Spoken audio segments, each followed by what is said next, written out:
Welcome to our podcast, The Leader in You, where we talk about how emotional connection can empower you at work and in your life.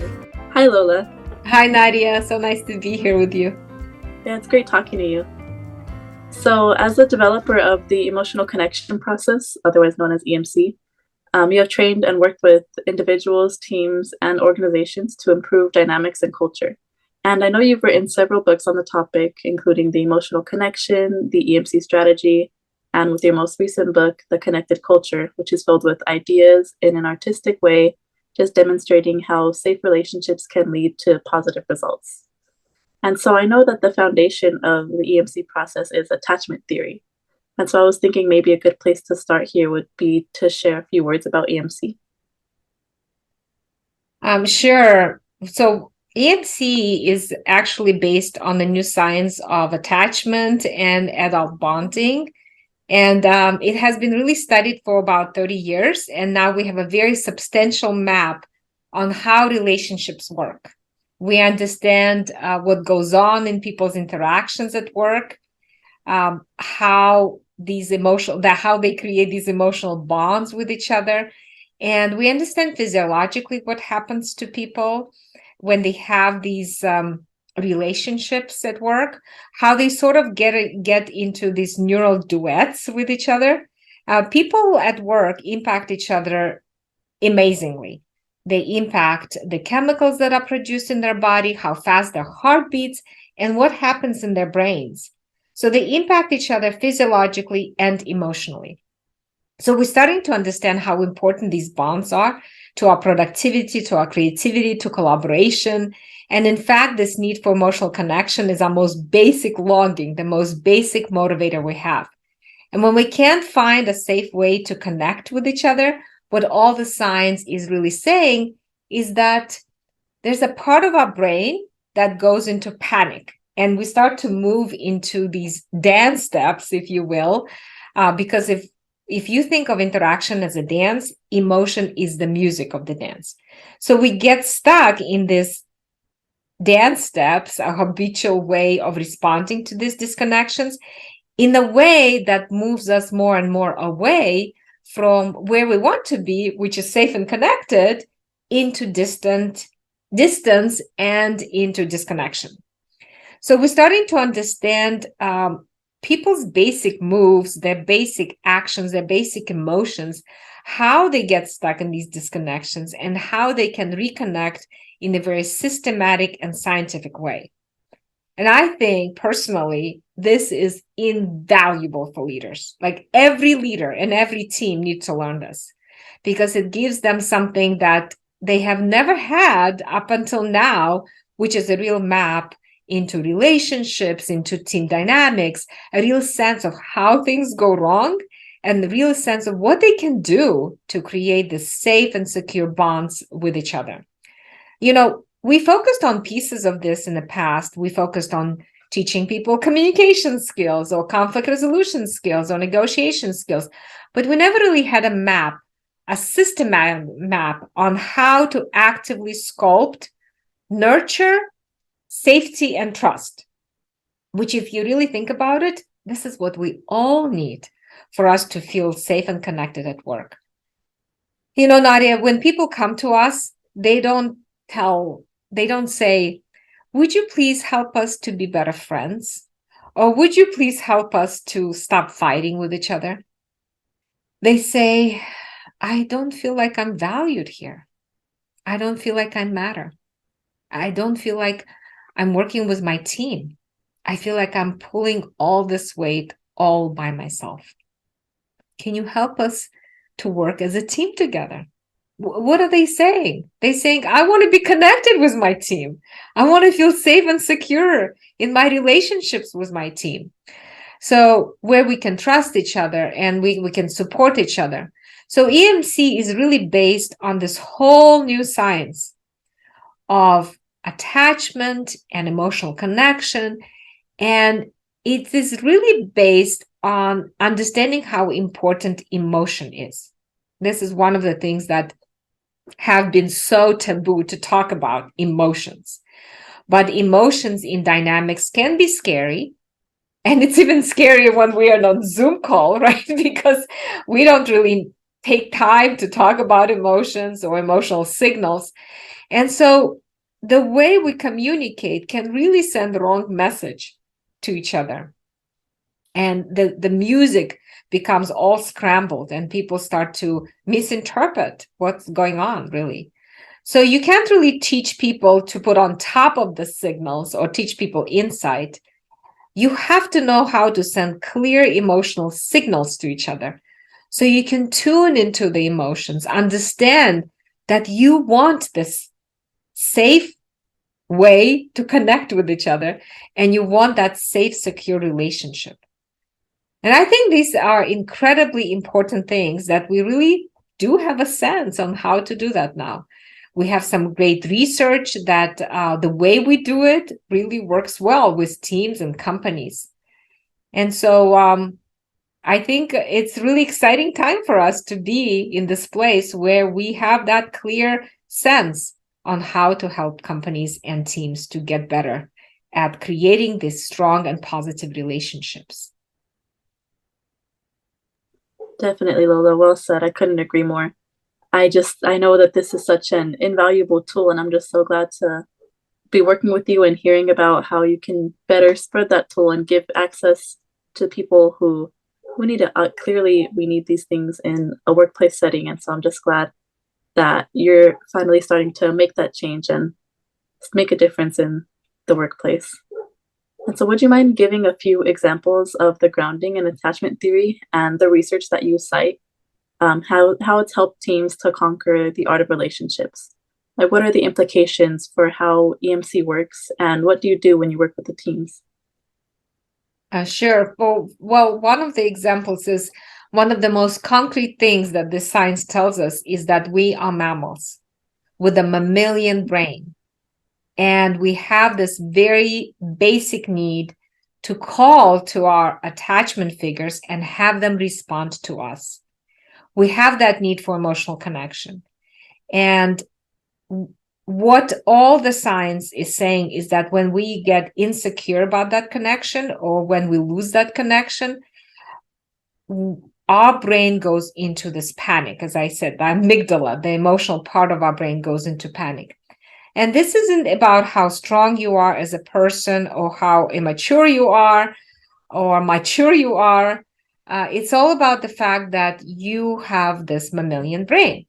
And what your mammalian brain is telling you is that being alone with no one watching your back is dangerous. And indeed it is. If you think about it, we as human beings are very small and vulnerable for a very long time when we are born. And so if our parents desert us or turn away from us, indeed, that would be a life-threatening situation. The same applies at work. Unfortunately, our brain, mammalian brain, is so attuned to our responses, to the facial expression, to the words we say, that it gets very quickly activated when we lose that connection. And so if people at work on whom we depend on turn away from us, the brain interprets that as a life-threatening situation. And so a lot of behaviors that we see in distressed scenarios where people say, oh, well, this person is being difficult, or this person doesn't have any skills, or this person has a personality disorder, we look at this through this lens of this new science, and we say, actually, this person is terrified. They are in a terrible attachment panic, and they have no idea how to deal with it. So perhaps they're getting angry, which unfortunately pushes people away, or they shut down and withdraw, which also pushes people away.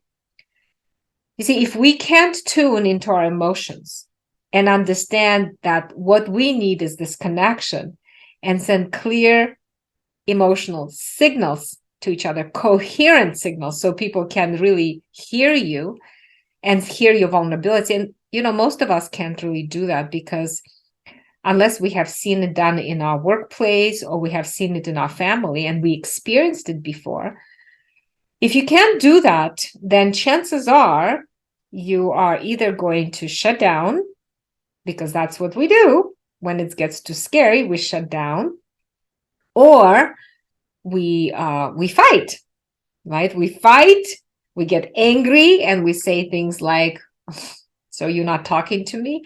Well, you know what you can do? You can go to hell because you're so difficult, right? It's actually what we're really saying is that I'm getting really scared because I can't connect to you. The other person doesn't hear that because we're not really clear about that message.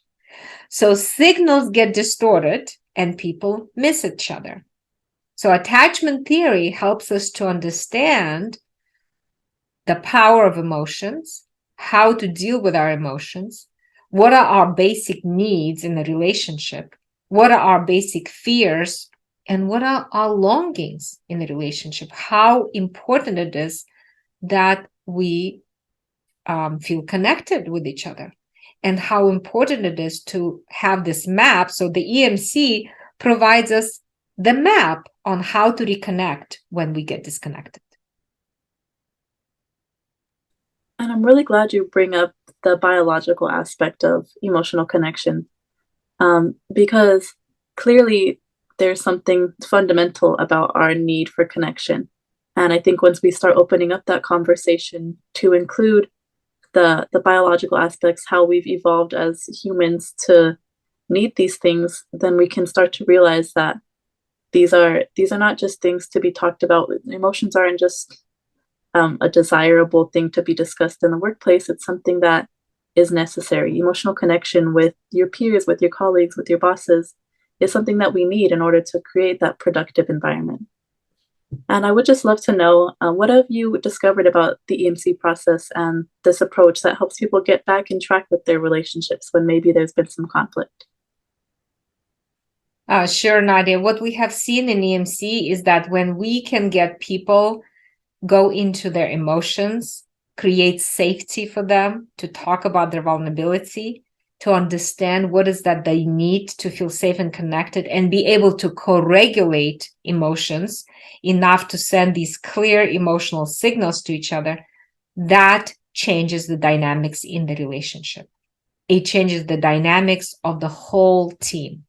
And actually, it changes the trajectory of the conversation, right? You're no longer attacking each other or defending your position.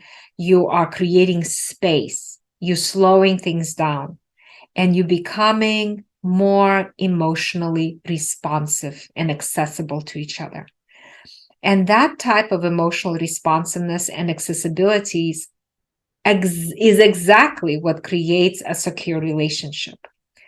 John Bowlby, who is the father of attachment theory, said that through that emotional openness and responsiveness, you start to create a deeper trust, safety, and secure bonding. So everything we do in EMC is actually moving people into that ability to be more open, emotionally open and responsive to each other, where you can feel vulnerable. You can pull people closer together. You can recognize the triggers and share your raw spots, and share how you feel panicked and afraid when you lose that connection. And you can deal with that in the most effective way possible. So, for example, at the end of EMC training, people can say to each other, I don't know why, but I'm suddenly feeling lonely. And I feel like we haven't talked because you have been so busy. And sometimes I get into this place, like maybe I start to doubt if I'm still important on this team, if I still matter to you. And maybe what I need is just some reassurance that you are missing me too, that you are feeling like I'm still bring value into our team. So that type of reaching is what helps people to hear your vulnerability. And I'm just like wondering, if you would hear that type of reaching, what happens to you? I think just I like it was beautifully said that we kind of need that sort of reaching because when I hear that, when I start to understand that there's some disconnection here, there's something that I'm doing or I'm not doing that isn't meeting these needs. And so when I start to hear that reaching, not only do I feel like, okay, there's something that I can do better, but I also feel like there's an established relationship. When I feel that they're comfortable enough to reach to me and say, "Hey, I need you. I'm missing something." There's something that just is just feeling off between us. Then I feel like, okay, this person is comfortable enough in our relationship and the connection that we have to reach out and to ask for their needs to be met from me. So on the one hand, it can be a little scary, hearing, "Hey, like I need more from you," because then, like obviously, from the flight or fight sense, I get into a panic mode, and I'm like, "Oh no, like I'm doing something wrong. Right. What happened? Why am I not meeting these needs? Is there something that I've been doing that just isn't working here?" And so, of course, there's that sense of panic. But then once those feelings go away, once I'm able to realize, okay, hold on, why are these feelings coming up in the first place? What's going on here with me? Is when I can start to learn, I guess, about myself that hey, you're scared because you need this connection. You're scared because you feel like your relationship is important, and so once you feel any sense of how do I say any sense of disconnection, it starts to worry you because you desire that connection. So just the fact that you guys are both comfortable enough to share those vulnerabilities is something that I think helps build a stronger bond. I think any disconnection that comes up helps to establish more of a strong bond over time. Yeah, and Nadia, you're so right. Yeah, the brain goes into panic Mhm. and saying, "Oh my goodness, did I do something wrong to create that feeling?" And at the same time, you're saying like, "Oh my gosh, let me slow it down. Let me slow it down. What's happening with me? And let me just make space for the other person's emotions and say and give them the reassurance. Yeah, of course you're important to me, right?" And I think with that type of reaching, when people actually go through the training and learn the language of emotions and learn how to reach for each other and ask for what they need, they actually have a much better chance of getting what is it that they want instead of shutting down or becoming angry, which which people do, right? The anger and shutting down is actually a cry for help, saying, "Hey, I'm feeling lonely. I don't know how to reach out to you." And so when we don't know how to slow down and how to create that space for vulnerability, then we start to push for connection with these ineffective strategies. So when people actually go through the EMC training, they may not always respond like you said, "Oh my gosh, my brain is panicking right now." But just the fact you're aware of it, that's huge. Because 6 out of 10, you will respond to me and say, "Hey, Lola, thanks for sharing. I want to tell you you are important to me and you matter to me. And yeah, I miss you too because we've been so busy, but our relationship is important to me." And I think what we are learning from science is that when people are able to have that type of conversation, they become stronger as human beings. They're much more resilient to deal with stress as a team. They are physically healthier. They're much more confident. They are less likely actually to get anxious or depressed.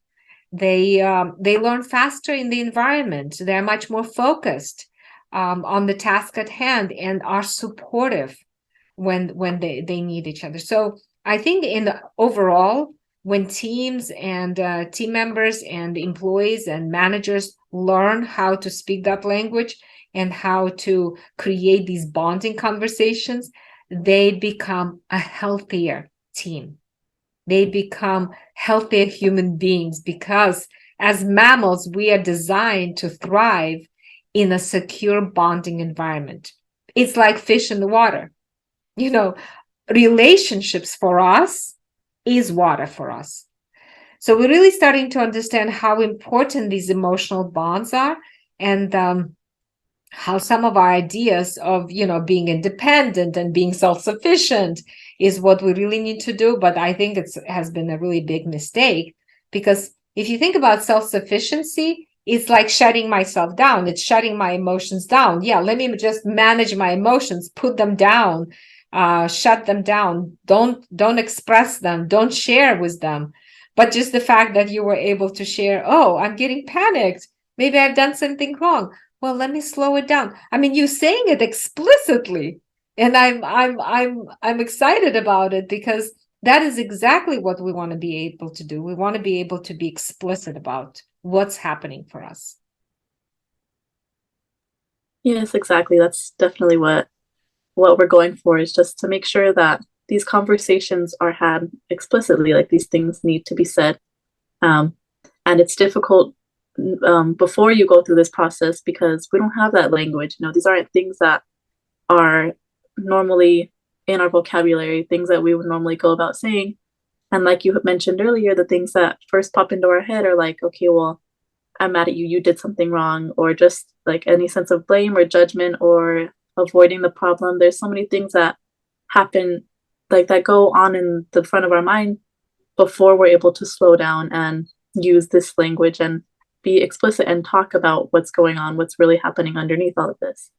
And so learning the tools to talk about that and to fix those connections, any damages that might come up, I think is really important to have a healthy team. And I love that you bring up healthy in a general sense, because yes, healthy teams are important, but I think it's easy to overlook how big of a difference it makes on the individual level.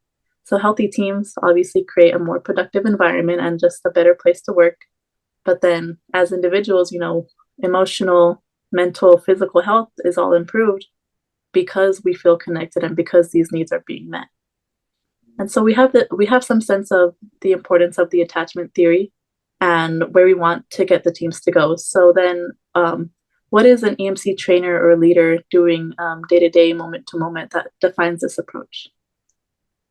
Well, I think once we start to become more aware of the disconnections that happened in our relationships, and we're able to really understand that it's important for us to work on the relationship and create that secure attachment with each other. What we are doing in the EMC process is we're looking at the process of interaction. We're looking at the dance, when we're reflecting the dance, so people can start to notice what's going on. Just like in this little example, I shared with you vulnerability. You expressed explicitly what's happening to you. So, and you were able to slow it down, talk it through, and then provide the reassurance to me.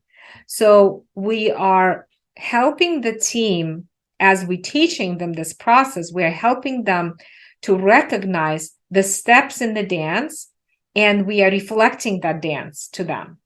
So they're not just reacting to every ball that comes across the net.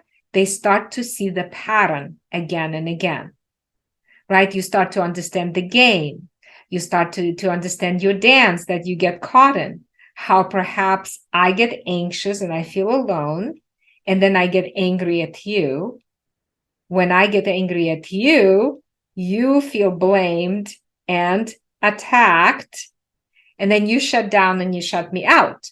The more you shut down and shut me out, the angrier I get, and then we get stuck. You see how we get circular about this. So we actually get in this habit of behaving in this way because we don't know how to address the cycle, the pattern that we get stuck. So we help the team to see the pattern of interaction they get caught, and they start to notice it themselves, what is happening from the emotional consequences of this pattern, that everyone in the team is starting to be impacted by this negatively. And we help the team to go in and get to know their emotions so they can understand their dance of attachment, what's going on, understand that they're really scaring each other most of the time, and help them to deal with those emotions in a different way where they can talk about their softer and primary feelings rather than staying always in content. See, because if you think about content, it's like I'm proving that you're wrong and I'm right, or we should go this way and not that way. But when you're able to slow things down and help people to talk about their emotions, now the content doesn't really matter. The emotions help us to slow down the conflict and resolve conflict, because in the emotions, we start to get clear on what is it that I need to feel safe and connected with you, and how can I change my emotional signals so I can change the music, so we can dance into the same dance together. So as people change their emotional signals, the dance starts to change. The culture becomes more open and supportive and responsive to each other. And now we can be more clear. And as you said about biology, it's all about how our brain works. So when I'm talking about emotions, my amygdala gets settled, gets relaxed, because now it feels like there's space for emotions. When you respond to me in an acceptable way, that you accept my emotions, you don't defend, you don't dismiss my emotions, but you validate my emotions, I feel my nervous system comes down, I become more relaxed, my prefrontal cortex opens up, and now we feel much more supported. Now I can talk about the content. So in the EMC, we're focusing on changing the way people deal with their emotions, changing their emotional music, so it becomes that everybody becomes more supportive. And people start to move out of the negative cycles and able to create positive interactions based on connection and this bonding. And so in EMC, it's very systematic. The whole process is very systematic. It's quite specific, and it's very collaborative process. Where we don't do something to the team, we work together with the team, and we join people where they are, help them to listen, tune into their emotions, and use those emotions as a compass. So they start to recognize how much they need each other, how important they are to each other, and how much, I would say, how much vulnerable they can get with each other, and it will bring them closer. Definitely well said. I love this metaphor you've come up with, Lola, about the dance of emotional connection. I just think it so well sums up the, not the process, but just the how it goes, how meeting with people, talking about problems, discussing emotions that come up, rather than, as you said, rather than the content, focusing on these emotions that are the first thing that come to mind. I think it just beautifully expresses the movement and how we flow with each other, and we can learn to, move a lot better and flow a lot better, and just not step on each other's toes when we're learning the language of emotions rather than solely the content. Because obviously, if we're only content focused, then, as you said, one person's right, one person's wrong, and at the end of the day, maybe the conflict will be resolved, but there are damages in that relationship when we're ignoring these emotions that come up. And so you mentioned the EMC process is very systematic. So for those who might not be familiar with the process, would you mind saying a few words just about each step along the way? Yes, EMC has 3 stages. The first stage we call de-escalation stage. This is where we teach people and the team about attachment. We don't do it directly.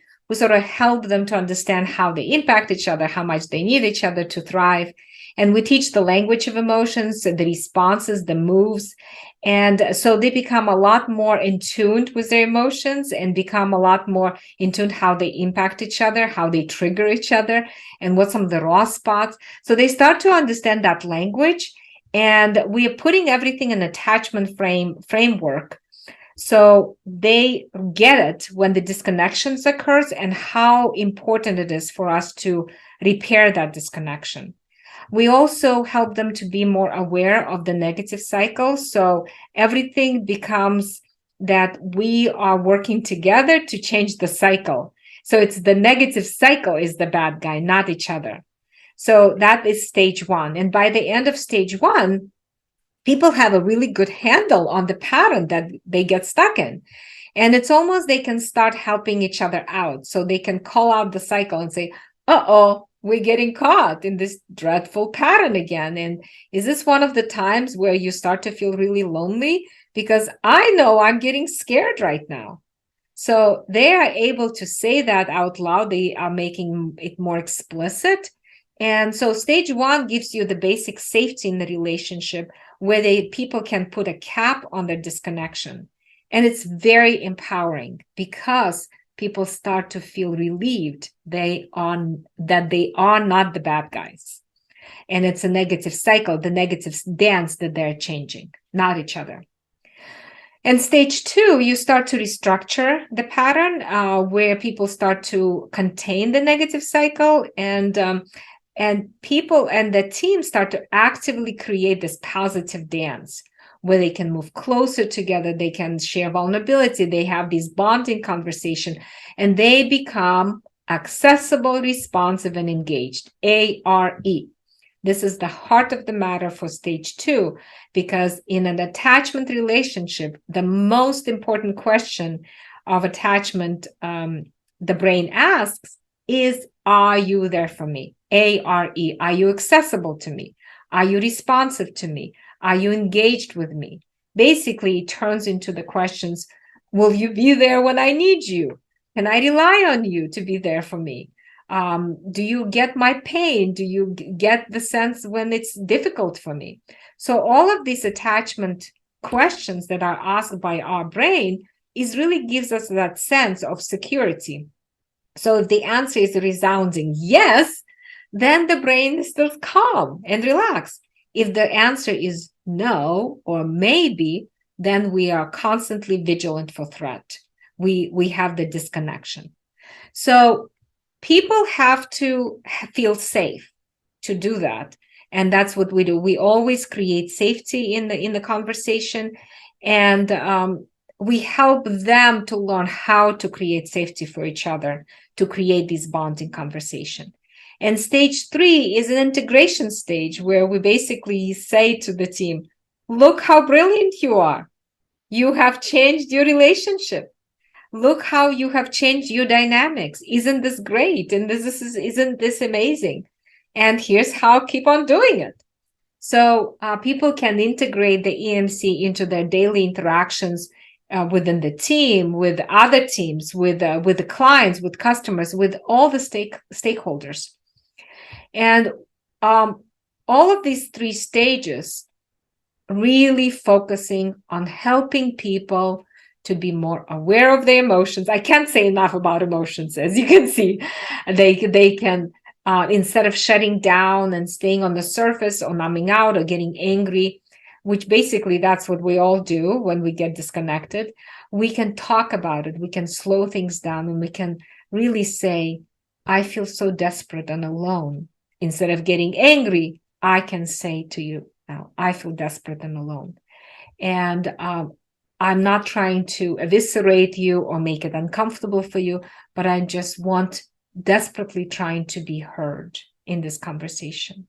Or I'm shutting down because I'm so confused. I don't know how to explain. I'm getting overwhelmed and I'm paralyzed with fear. So people start to share those vulnerability openly and safely with each other. And people start to get the sense, oh, that's why you're shutting down, because you start to feel overwhelmed, because you're scared. You don't want to be more disconnected from me. Oh, that's why you're getting angry, because you're feeling desperate and alone. We don't know this if people don't tell us this. So step three is really becoming more and more aware of the dance, and people become a lot more, free to express what's really happening for them, and a lot more competent. I heard the other day that the definition of well-being is feeling worthy and competent. And I think through the EMC process, people becoming a lot more competent. And it's really great to see that. Yeah, I agree. I think I don't think I've ever heard the word competent defined like that, but I think it's just it definitely sums up the feeling after going through this emotional connection process and feeling connected. Because yeah, after undergoing that, I do feel more competent. I feel more worthy, and I feel it makes all the difference. And I know you said you can't talk enough about emotions, and I think that's great. I think that's what we're going for, is to have those we work with and just each other, anyone around us, to talk about their emotions and talk about them more.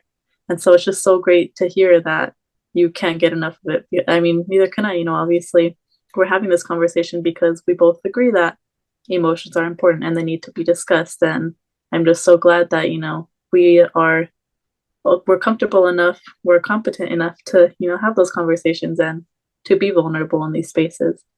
And so, for those who might want to learn more about emotional connection and the art of relationships, how might they go about doing that? How might they learn more?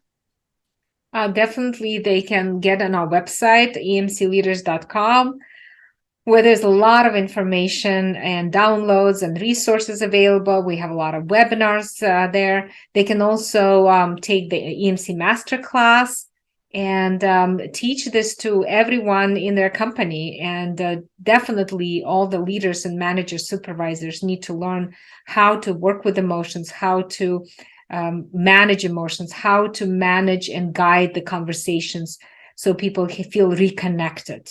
And once they feel reconnected, people grow each other. That's what emotional connection shows. With emotional connection, people blossom.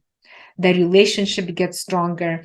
They feel a lot more confident with each other. They take risks more, and they just can go out and play in the world. And that's what we want. We want people to not just survive in our workplace. We want people to thrive.